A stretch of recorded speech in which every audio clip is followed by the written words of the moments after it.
গরম ভাতের সাথে মসুরের ডালের গরম গরম বড়া আমাদের দেশে কিন্তু খুবই প্রচলিত।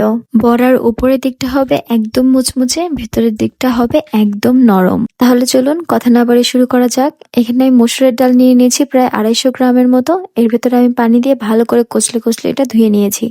তারপরে ধোয়া হয়ে গেলে এটা পানির ভেতরে আমি প্রায় 2 ঘন্টার মতো ভিজিয়ে রাখবো।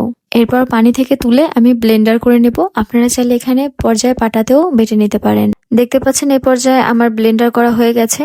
আমি এটা এখন বের করে নিচ্ছি। ডালগুলো পেস্ট করার সময় অবশ্যই একটা জিনিস খেয়াল রাখতে হবে, ডালগুলো যেন একদম ফাইন পেস্ট না হয়ে যায়, হালকা একটু ভাঙা ভাঙা থাকে যেন, তাহলে কিন্তু খেতে অনেক বেশি ভালো লাগে। এরপর যে আমার ডালটা পেস্ট করা হয়ে গেছে, আমি এটা এখন বাটিতে নিয়ে নিয়েছি। প্রথমে আমি দিয়ে দিব হচ্ছে পেঁয়াজ কুচি। এখানে আমি গোল গোল করে পেঁয়াজ কেটে নিয়েছি। এভাবে পেঁয়াজ দিলে ভেতরে পেঁয়াজগুলো অনেকটা নরম থাকে, সহজে একদম ভাজা ভাজা হয়ে যায় না, তো এভাবে দেওয়ার চেষ্টা করবেন। পর্যায়ে কয়েকটা কাঁচামরিচ কুচি করে দিয়ে দিয়েছি, রসুন কুচি করে দিয়েছি। এরপরে 1 চামচ হলুদের গুঁড়া, 1 চামচ মরিচের গুঁড়া আর 1 চামচ জিরা গুঁড়া দিয়েছি। এরপর আমি লবণ ব্যবহার করেছি 1 থেকে 1.5 চামচের মতো। আপনারা আপনাদের স্বাদ মতো এটা অ্যাড করে নিতে পারেন। এরপর আমি খুব ভালো করে হাত দিয়ে এটা মাখিয়ে নিচ্ছি। অবশ্যই একটু বেশি সময় নিয়ে এটা একটু করতে হবে। খুব ভালো করে মাখিয়ে নিলে টেস্টটা অনেক বেশি ভালো আসে। এ পর্যায়ে আপনারা লবণটা একটু চেক করে দেখতে পারেন। এ পর্যায়ে যদি লবণটা একটু চড়া বলে মনে হয় তাহলে কিন্তু ঠিক থাকবে। এরপর আমি একটা কড়াইয়ে তেল নিয়ে নিয়েছি। দেখতে পাচ্ছেন এখানে তেলটা কিন্তু খুব বেশি নেওয়ার প্রয়োজন নেই, একদম ডোবা তেলে ভাজার কোনো প্রয়োজন নেই।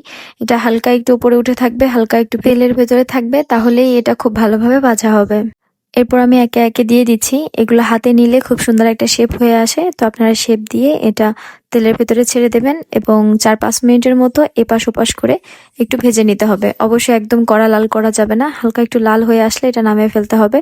অনেক বেশি কড়া লাল করে এগুলো ভাজলে কিন্তু এর ভেতরে সফটনেসটা নষ্ট হয়ে যায়, তখন ভাত দিয়ে খেতে কিন্তু অতটা মজা লাগে না। এরপর আমি দ্বিতীয়বারে দিয়ে দিচ্ছি ডালগুলো। অবশ্যই চেষ্টা করবেন ভাজার পরে সাথে সাথে খাওয়ার জন্য, তাহলে কিন্তু টেস্টটা অনেক বেশি ভালো পাওয়া যায়।